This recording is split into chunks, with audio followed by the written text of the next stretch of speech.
Então, esses estudos novos apontam para o seguinte: os pacientes que têm doença de Parkinson, 80% deles têm doenças gastrointestinais já prévias. 15 a 20 anos antecedendo esse diagnóstico de tremor que vocês conhecem. Então, o pessoal desse trabalho pensou o seguinte: será que ao invés de cima para baixo, será que essa doença não está vindo de baixo para cima? Em outros trabalhos que acompanham, nos mostram que a associação de SIBO nos pacientes com Parkinson é de 31% a 55%. Ou seja, olha a importância. Metade dos pacientes com Parkinson apresentam SIBO. E quando a gente trata o SIBO, o que acontece? Que essa é uma pergunta importante que se segue numa pesquisa. Então, eles têm SIBO, vamos tratar o SIBO e vai ser melhor de Parkinson. Melhora.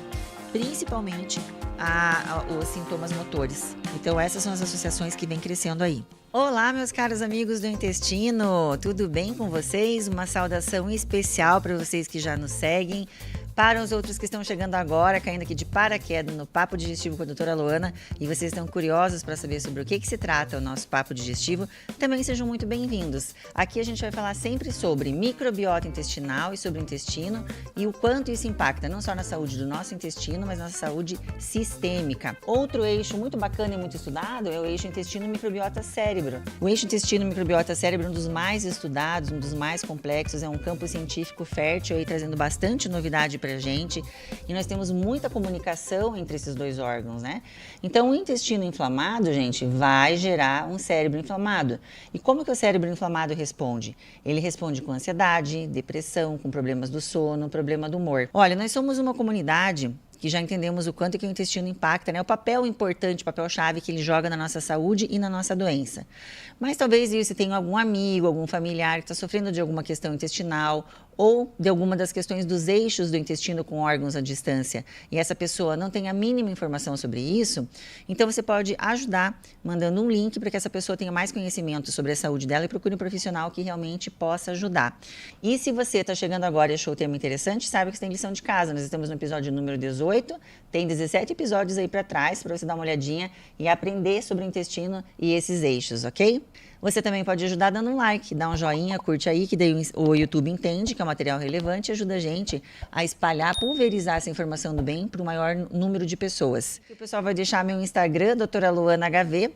Lá tem muitos reels lá no meu Instagram, se você quiser dar uma olhadinha rápida de 1 minuto e meio sobre vários desses temas, vai lá e curte. E também, gente, lembrando, quarto e último recado, que a partir de agora, até o início do ano letivo do ano que vem, os nossos episódios terão lançamentos quinzenais e não mais semanais, como eram anteriormente. Só volta semanal a partir de fevereiro de 2024, tá bom? Mas, pessoal, vamos lá para o papo digestivo, o papo que interessa hoje. Eu vou lançar uns episódios que eu vou chamar de SIBO e suas conexões. SIBO é um tema que eu gosto muito, eu leio, estudo muito, tenho muito paciente com SIBO, e o que eu observo? Muitos, mas vários dos pacientes não sabem sobre o que se trata, e até alguns médicos. SIBO é muito subdiagnosticado, tem muita gente andando com SIBO por aí, não tem ideia do que tem. E SIBO também está correlacionado com algumas doenças graves. Então, é esse episódio que eu vou falar, SIBO e conexões, para a gente entender como uma alteração no intestino pode estar linkada com outra doença sistêmica e as duas se correlacionam, e tratar as duas é muito interessante para um tratamento efetivo. Então, vai ser bem interessante esses temas. E se você quiser correr por fora e entender um pouquinho mais de SIBO, vai ali no Ser Médico Podcast, vai no Papo Digestivo com a doutora Luana. O episódio número 3 foi um episódio que eu fiz especificamente sobre SIBO. Lá tem todas as questões, eu abordei um pouco mais profundo, não é um episódio longo, tem 30, 40 minutos, se eu não me engano, acho que menos de 35. E ali você vai ver definição de SIBO, quais são as causas que levam a SIBO, sintomas, diagnóstico, quais os exames que a gente pode utilizar para te dar a certeza que você tem SIBO e os vários tratamentos. Então, gente, é o que eu sempre falo, cuide do seu intestino, que ele cuida de você. Mas vamos ao papo digestivo, ao papo de hoje, que é o papo que realmente interessa. Olha, como eu já falei no episódio passado, né, eu tive a ideia de fazer SIBO e suas conexões. Episódio 18, SIBO e endometriose. Hoje a gente vai falar sobre SIBO e doença de Parkinson. E por que isso? Porque SIBO é uma doença, uma condição, né? Eu gosto de chamar de uma condição que eu gosto muito, eu estudo muito, tenho muito paciente, e realmente SIBO é uma condição subdiagnosticada e tem essas importantes conexões com outras doenças no nosso corpo. Então, se você quiser saber um pouquinho mais profundo sobre SIBO, tem lá o nosso episódio número 3, que já está com mais de 1.300 visualizações, para você dar uma olhadinha sobre o que é SIBO. Ali eu falo sobre definição, de uma forma bem mais detalhada, né? Sintomas, as causas, que são múltiplas causas para SIBO, os fatores de risco, quais são os métodos diagnósticos, que exame que você vai usar para saber se você realmente tem SIBO ou não, quais são os tratamentos, se é um antibiótico tradicional ou de ou fitoterápico, quais as dietas para reduzir os sintomas, está tudo lá naquele episódio 3. Hoje eu vou fazer um resuminho, né, para quem não vai assistir aquele, para poder entender a conexão de SIBO e doença de Parkinson, mas o completo tá lá, tá ok? Vamos lá então, definição da SIBO. SIBO sempre fala que é a famosa festa penetra, né? São bactérias que saem ali do seu intestino grosso, elas ascendem e ocupam um lugar ali no seu intestino delgado. O seu intestino delgado, que é composto pelo duodeno, jejunum e ilho, que é o pedaço que vai do estômago até o intestino grosso, ele não gosta, gente, ele não curte essa quantidade de bactérias, né? Ele tem 10 à terceira, 10 elevado à terceira número de bactérias, enquanto que lá no intestino grosso tem 10 à 14ª. É uma diferença muito grande de bactérias. Lá no intestino grosso é realmente para nós um marcador de saúde, uma grande quantidade de bactérias, e quanto mais variado, melhor, como se fosse um jardim de flores, quanto mais tipo, melhor. Já no delgado, não. É uma quantidade pequena, porque esse órgão está destinado à absorção e essas bactérias atrapalham ali. Então, pela definição, é um supercrescimento de bactérias que não são de infecção, elas vêm ali do seu próprio, da sua boca, um pouquinho, do seu estômago, outro pouquinho, a grande maior parte do intestino grosso, e por perda de algum dos mecanismos de contenção, né, do nosso corpo, essas bactérias conseguem se alojar e perpetuar, né, ali gerando sintomas. Elas recebem o seu alimento, fermentam essa digestão bacteriana e geram os gases que geram seus sintomas. Então, você acorda bem, durante o dia você vai comendo, elas vão fermentando, liberando os gases, vai gerando distensão abdominal enorme, muitos gases, dores, cólicas, sem contar que você tem ou diarreia ou obstipação ou os dois, e tem os sintomas extraintestinais, que é cansaço crônico, perda de cabelo, falta de nutrição de nutrientes, né, que pode levar a vários sintomas extraintestinais. Gente, definido o SIBO, a gente tem que saber quais são as causas de SIBO, né? Tudo que diminua a movimentação do seu intestino, tudo que diminua a acidez, tudo que diminua a função das enzimas e vários outros fatores de risco. Tem medicamentos, tem cirurgias. Então, sempre que alguém te dá o diagnóstico de SIBO, não fique satisfeito com isso. Eu tenho SIBO, vou tratar. Não. Tem que saber o que levou a tua SIBO. Tá? Porque senão você vai ficar tratando a SIBO a cada 2, 3 meses. Então, o que está levando a sua SIBO? Aí, você tendo descoberto isso, você vai fazer o tratamento da SIBO. E como descobrir a SIBO? Porque as causas, aí é um outro episódio, outro podcast, né? E daí você tem que falar com o médico que está tratando você. Mas a SIBO você vai descobrir ou pela endoscopia, ou para o teste de hidrogênio inspirado, que são os dois exames que a gente tem em mão hoje. Nenhum dos dois é perfeito, nenhum dos dois é o ideal. E qual que você vai fazer? O que o seu médico pediu, que ele tiver a experiência de tratar, né? Mas que seja um médico acostumado com as doenças da microbiota e as doenças funcionais. Então, o teste de endoscopia, gente, é um teste normal como esse que você conhece. É feito ou no ambulatório, no consultório, alguns médicos fazem no ambiente hospitalar, mas é um exame que é considerado invasivo, é um exame que precisa de uma sedação, né, de uma anestesia. É um exame que é mais caro. Por quê? Porque ele precisa de uma sonda especial para fazer a coleta dessas bactérias, é uma sonda estéreo que se coloca dentro do aparelho de endoscopia. A equipe que está fazendo precisa ser treinada para realizar esse procedimento, para não contaminar o líquido que tira ali do teu duodeno. E um porém que existe é que esse exame ele só consegue acessar a primeira porção do intestino delgado, que é o duodeno. Então, se você tem uma SIBO mais distal, esse exame não consegue ver isso. Então, essa coleta desse líquido com essas bactérias vai para o laboratório, eles conseguem ver a quantidade, que tipo de bactéria e te dão um diagnóstico de SIBO. O outro exame é muito mais frequentemente usado. É um exame que ele não é invasivo, ele não é caro, ele é feito em consultório. A gente dá para o paciente a comidinha da bactéria, ou a glicose, ou a lactulose. O paciente ingere esse líquido na água que chega no intestino. E aí, se ele tem uma grande população bacteriana, esse é um banquete chegando para as bactérias, né? Chega comida para elas, elas fermentam, fazem a digestão e geram os gases. Sim, se a sua pergunta é se o paciente pode passar mal durante o exame, pode. Porque como você está dando uma grande quantidade, né, para fazer essa avaliação, o paciente pode ter diarreia, pode ter grande distensão na hora do exame, pode ter desconforto e esses sintomas, eles duram, geralmente durante o exame ou até à tarde, se o paciente fez de manhã, à tarde, pós o exame. A única coisa é que esse exame, o paciente precisa ficar 3 horas na clínica com a gente, né? Então, leva um livro ou leva um bom de um papo que a gente fica lá conversando até completar a realização do exame. Que é a endoscopia, vê as bactérias diretamente, né? Faz a contagem das bactérias, por isso é considerado o padrão ouro. O teste de hidrogênio inspirado, ele vai ver a quantidade de ar que essas bactérias produzem. Então, porque elas produzem esses gases no teu intestino com a fermentação, esses gases passam a parede do intestino, esses gases vão cair lá no teu pulmão, que é eliminado, né? Então, tem gás metano, tem gás hidrogênio, a gente mede, faz as curvas e, dependendo do valor, a gente vai falar para o paciente se ele tem SIBO ou não. Muito usado esse teste para a gente fazer o controle, para o diagnóstico, para o controle, né? O paciente tratou, para daí a gente ver se tira ele do tratamento ou se vai para manutenção, a gente faz esse teste do teste de hidrogênio inspirado. Tendo sintomas, o diagnóstico, vamos ver o tratamento da SIBO. O tratamento da SIBO vai depender da causa, tá, gente? Então, primeiro tem que descobrir por que você levou SIBO, teve SIBO, depois tratar a SIBO, que é diminuir a grande quantidade de bactérias no seu intestino delgado, melhorar a inflamação, melhorar a desbiose. A SIBO tem uma característica muito importante que eu queria pontuar aqui, que é importante para a doença de Parkinson, é que sempre que a gente tem SIBO, a gente tem aumento da permeabilidade intestinal. Que se a gente for puxar do inglês, o nome não é muito bonito, se chama leaky gut, que significa intestino vazante, né? Em português a gente chama ou gotejante, a gente chama de aumento da permeabilidade. E algumas pessoas podem pensar, mas se aumentou a permeabilidade, absorveu mais, isso é melhor, né? Na verdade, não. O intestino está preparado para absorver certas coisas entre as células, pedacinhos pequenos, entre os canais. Nós temos passagens para as substâncias chegarem, né, até você, para você absorver essas substâncias.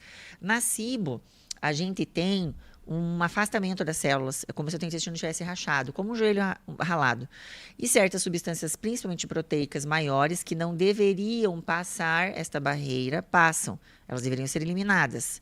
Só que, como tem a SIBO, elas penetram na parede do intestino e adivinha de onde cara, entram em contato ali com o sistema imune. O que o sistema imune está acostumado a ver? Aquelas frações proteicas menores, aquelas substâncias menores, não as maiores.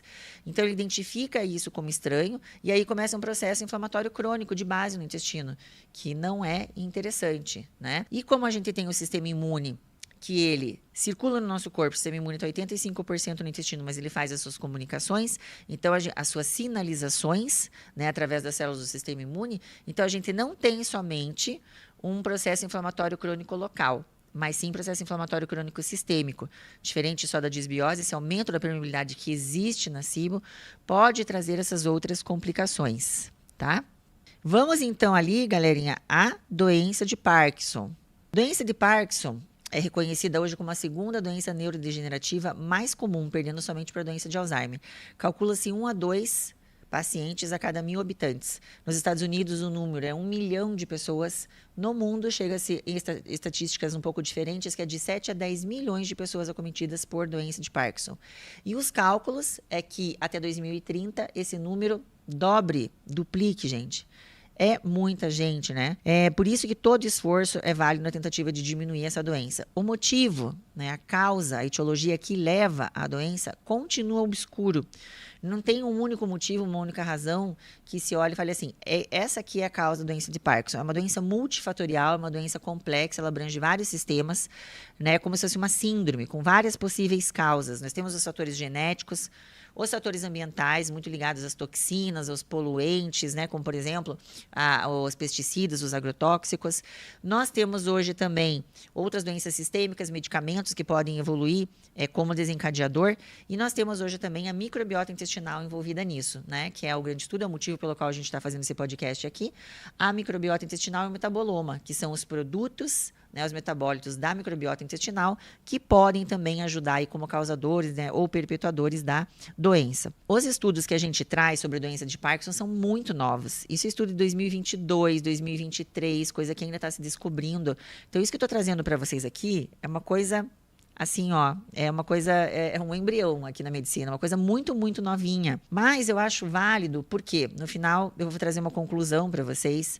Todo esforço é válido na tentativa de elucidar o que leva à doença de Parkinson, o que a gente pode fazer para, pelo menos, se não parar, né, deixar que exista essa doença, a gente regredir os sintomas, né, não deixar que ela evolua.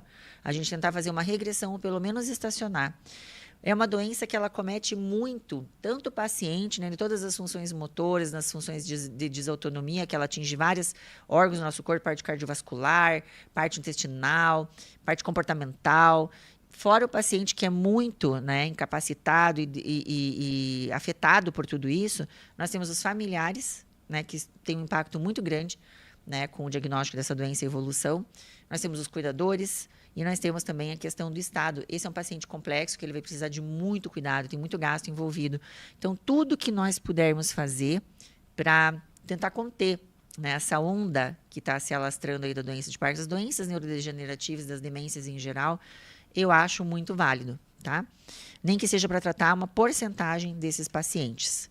Mas vamos lá, conhecimento é tudo, é ouro na nossa mão, vamos estudar, vamos guardar na manga, vamos ver o que vai dar tudo isso daí, né? Então, como é que eles fizeram a associação? Né? Eu não sei se vocês conhecem um pouquinho da doença de Parkinson, a evolução da doença de Parkinson, o que se encontra no tecido, na pessoa, né, da doença de Parkinson, lá no cérebro. Nós temos uma degeneração dos neurônios dopaminérgicos, que são os neurônios produtores de dopamina. Esses neurônios eles estão na substância nigra, na região do mesencéfalo, que é a região lá do cérebro, e eles produzem a dopamina. Eles vão sendo destruídos, e a falta de dopamina no nosso corpo é que vai levar aos sintomas que a gente conhece, e eu já vou citar aqui. O que pode levar à destruição desses neurônios? O que eles viram? Existe uma família de proteínas chamadas sinucleínas. Nós temos a alfa, beta, gama. No Parkinson está relacionada à alfa. Não se descobriu ainda quais são todas as funções dessas sinucleínas. Né? Elas estão relacionadas com a mitocôndria, dando energia, com retirada de substâncias tóxicas das células. Enfim, é para ser uma coisa boa. Só que, quando a gente tem algum processo que a gente não descobriu bem ainda, né, ou na sua totalidade, essas proteínas que elas estão soltas, elas estão desenoveladas, essa é a descrição, na região pré-sináptica dos neurônios, elas começam a se enrolar, a gente chama de proteína mal dobrada. Elas começam a se depositar, como se fosse uma coisa pesada dentro do citoplasma do neurônio, e elas começam a destruir, é uma toxicidade que faz a célula neuronal, e aí eles deixam de produzir a dopamina. Então, isso vai acontecendo em vários neurônios, vai matando esses neurônios e vai acontecendo a clínica, que é o quê da doença de Parkinson? A gente chama de bradicinesia, que é a dificuldade de realizar os movimentos voluntários e a lentificação na realização desses movimentos, os tremores, né, e a rigidez. Com o evoluir da doença, o paciente pode perder até a questão postural. Só que isso, gente, não acontece só nesses neurônios dessa região do cérebro que eu falei. Também já foi detectado nesses estudos que isso acontece na medula espinhal e, olha lá, nos neurônios entéricos. Marluana, o que é entérico, doutora?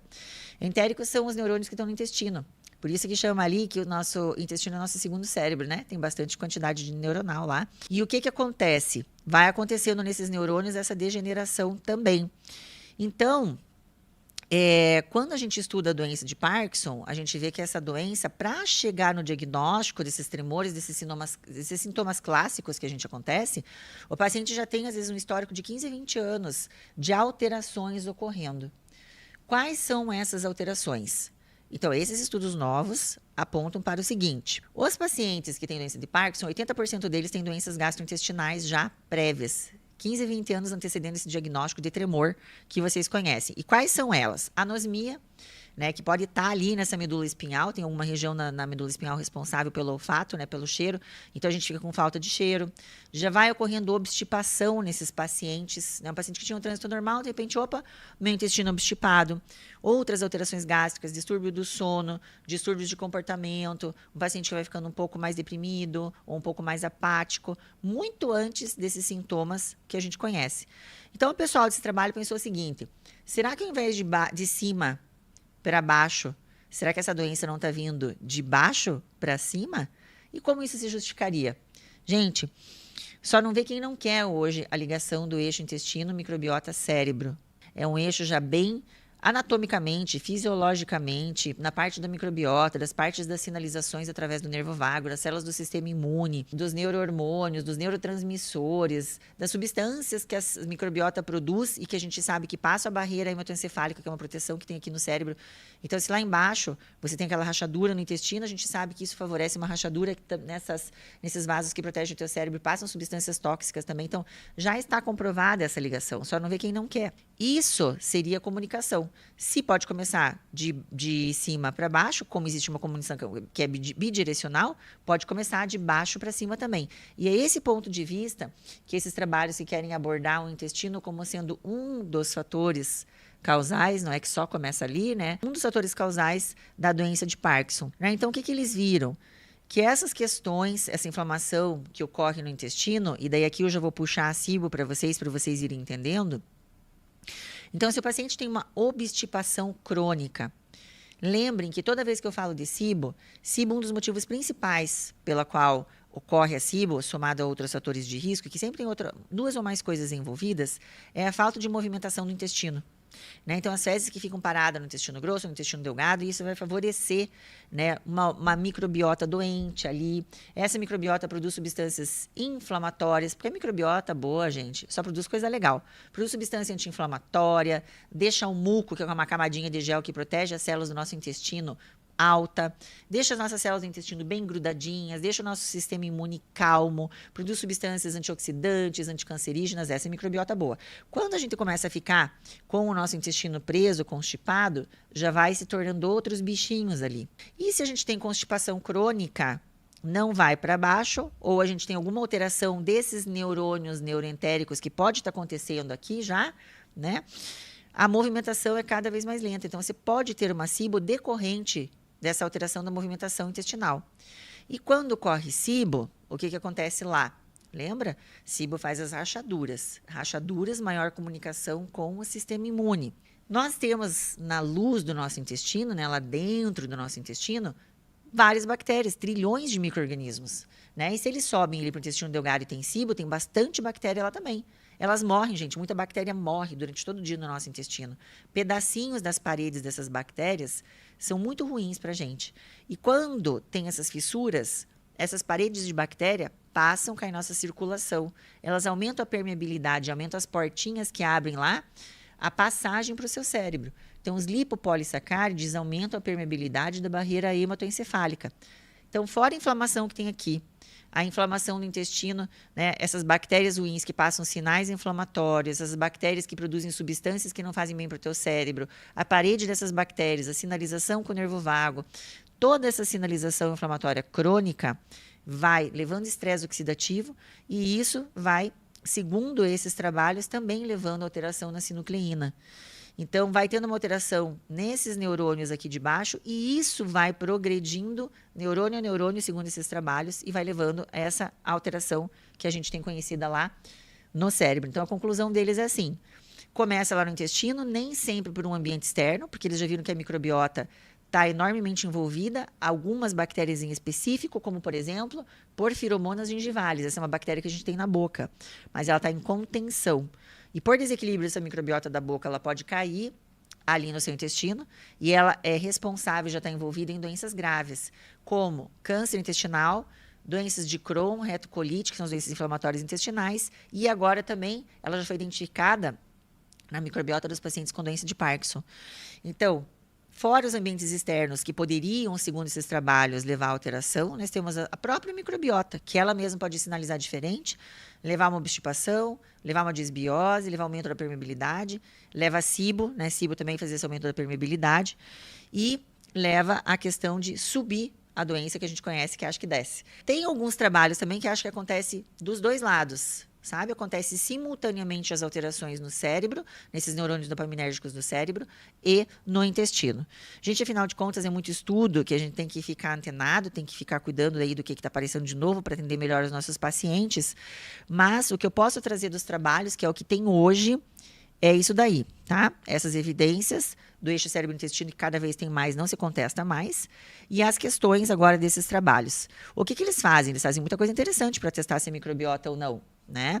Então, eles fazem esses trabalhos com as substâncias inflamatórias sem a microbiota, nos ratinhos livres de germe, eles usam antibiótico, eles testam tudo isso e vão vendo os resultados dos trabalhos. E olha, muito legal os resultados e os resultados promissores, eu acredito que vai trazer, com certeza, alguma vantagem de tratamento para a gente modular a microbiota intestinal. Então, a conclusão deles é que a constipação é uma importante disfunção entérica na doença de Parkinson e antecede os sintomas motores em até 20 anos, tornando um dos primeiros biomarcadores, né, para a gente entender a doença do Parkinson e sinalizar que a gente deve começar a pesquisar e acompanhar esses pacientes. Então, isso é muito bacana. Então, é a SIBO com a doença de Parkinson.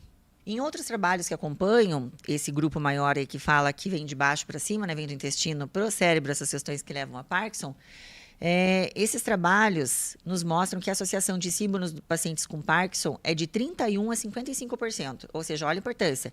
Metade dos pacientes com Parkinson apresentam SIBO. E quando a gente trata o SIBO, o que acontece? Né? Que essa é uma pergunta importante que se segue numa pesquisa. Então, eles têm SIBO, vamos tratar o SIBO e vai ser melhor de Parkinson. Melhora.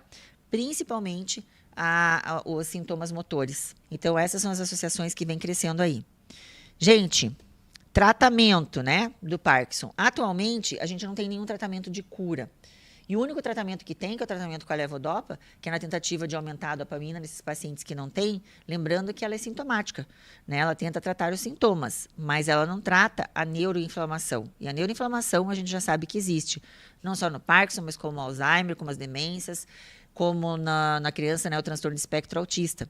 Então, se você tem uma neuroinflamação, e você sabe que essa neuroinflamação está ligada com a inflamação intestinal, é muito interessante a gente colocar, mesmo que sem evidência, tratamentos, né? Já temos evidências, mas não para puxar para a clínica, mas pensando em cuidar dos nossos pacientes, sabendo que o intestino joga um papel importante na nossa saúde, a gente modular o intestino de uma forma positiva, desinflamando. Eu acho que é um benefício muito grande para esse tipo de paciente, com essas questões neurológicas, tá? Então, o que nós temos que fazer? Se o paciente tem que ficar com esse medicamento tradicional, que está acompanhado pelo neurologista, pelo psiquiatra, ótimo. O que nós, como gastronutricionistas, podemos acrescentar nesse tratamento mais integrativo é melhorar a alimentação. A gente tem que tratar a SIBO, tentar melhorar a microbiota através de uma alimentação, porque às vezes os pacientes não comem, né? Mas então a gente tem que suplementar com prebiótico ou com probiótico e modular positivamente a microbiota, para que ela se torne anti-inflamatória e trabalhe a favor do nosso intestino e a favor da nossa parte cerebral, ok? Momento reflexão, gente. Olha, eu já falo desde lá do meu primeiro podcast, né? Quanto mais a gente vai estudando a questão do intestino, as questões das doenças inflamatórias crônicas, né, que são doenças não transmissíveis, né? Por exemplo, a questão de obesidade, doença cardiovascular, câncer, as demências, transtorno de espectro autista. O que a gente vê que mudou muito nos últimos anos, que levou ao aumento significativo dessas doenças? Na minha opinião, a alimentação é um desses fatores. Hoje a gente se alimenta muito, mas se nutre muito pouco, cada vez muito mais ultraprocessados, processados, muito agrotóxico, muita toxina poluente ambiental. Então a gente tem que cuidar do nosso corpo, escolher com muita inteligência o que a gente coloca de combustível, né? Esses dias eu fiz uma postagem, o nosso corpo é uma Ferrari. Se tivesse uma Ferrari, a gente colocava a melhor gasolina. Mas se o nosso corpo é uma Ferrari, a gente não coloca a melhor gasolina. Só que na Ferrari dá para trocar as peças, né, gente? No nosso corpo, nem sempre. Então, a gente tem que pensar muito o que coloca. E sou fã do Hipócrates, gosto de falar muito dele aqui, que é o pai da medicina. E ele lá atrás, sem exames, né, que a gente tem hoje muito exame de microbiota, metaboloma, tem muitos exames. Ele sem exame nenhum, só pelo método observacional, já falava pra gente que toda doença começa no intestino, né? E que a alimentação é o nosso principal remédio. Então, gente, nós temos que parar e refletir o que nós estamos fazendo com o nosso corpo, que de um tempo para cá ele vem apresentando cada vez mais doenças que estão baseadas em processos inflamatórios crônicos, ok? Bom, gente, esse foi o nosso momento de reflexão, e para você que ficou conosco aqui até o final, espero que você tenha adquirido aí uma informação, né, que você possa ajudar aí algum parente, algum familiar com o link aqui no nosso podcast, e continue nos acompanhando. Até o próximo.